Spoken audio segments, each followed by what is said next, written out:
Hey everybody!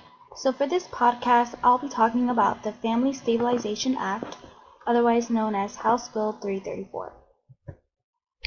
So for the bill description, this bill proposes that the employees in the state of North Carolina are paid the same wages in the same establishment for the same quality and quantity of the same classification of work.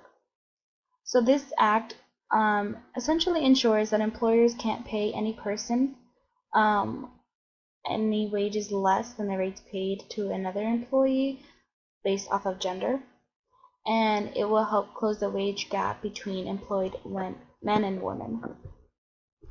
So for stakeholders, we have political stakeholders and general stakeholders. The primary political stakeholder is the primary sponsor of this bill, which is Carla Cunningham.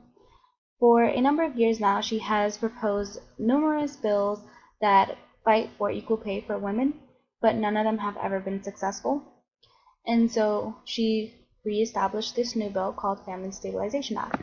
She also has a numerous amount of sponsors, which include Susan Fisher, Marianne Black, and Deb Butler. They are all representatives in the North Carolina government. And a general stakeholder for this legislation are employed women of North Carolina. For the benefits of this bill, there are two: equal pay, equality, and decreased poverty. So there are numerous of women who have the same education, skill set, and determination, and put in the same amount of work, but do not receive the same wages their male counterparts receive. So if this bill were to be passed, then the women will begin to receive equal pay, which will also lead to equality. Another benefit is decreasing poverty. So according to the Institute for Women's Policy Research, women poverty rates are higher than men, and that's slightly due to women not being paid as much as men. So if this bill were to be passed, women would be paid equally as men, and it would help decrease the amount of poverty in the United States and North Carolina. The only cost this bill might cause is to the employers. The employers who do not already provide equal pay to all their employees based off of merit and skill might have a dilemma with this bill. It might cost them more money to spread between employees, or if they were caught violating the conditions of this bill, they could be subject to an investigation from the Department of Labor. They can also receive a civil lawsuit from the employee who was not allotted the wages they were supposed to receive originally. My position on House Bill 334.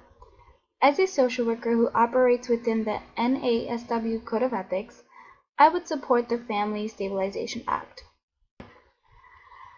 From the Nassau Code of Ethics, it states that our purpose is to meet the basic human needs of those who are oppressed. A great example of an oppressed population are women in the workforce because they do not receive equal pay. This legislation opposes discrimination against gender. It is unfair to underpay someone based off of any identifying factor, especially gender. Discrimination against someone because of their gender, race, or age, or even class is not allowed in the field of social work. Since this proposed legislation is opposing discrimination, that is one of the main reasons I support it. Another reason I support it is for social justice. As a social worker, we're pursued to social change and focus on the issues of discrimination and poverty. This act makes certain that justice is achieved for women who do not receive equal pay.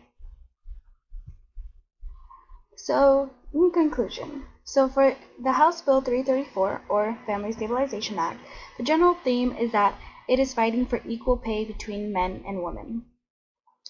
And currently, it is past the first reading in the House and has been referred to the Committee on State Personnel.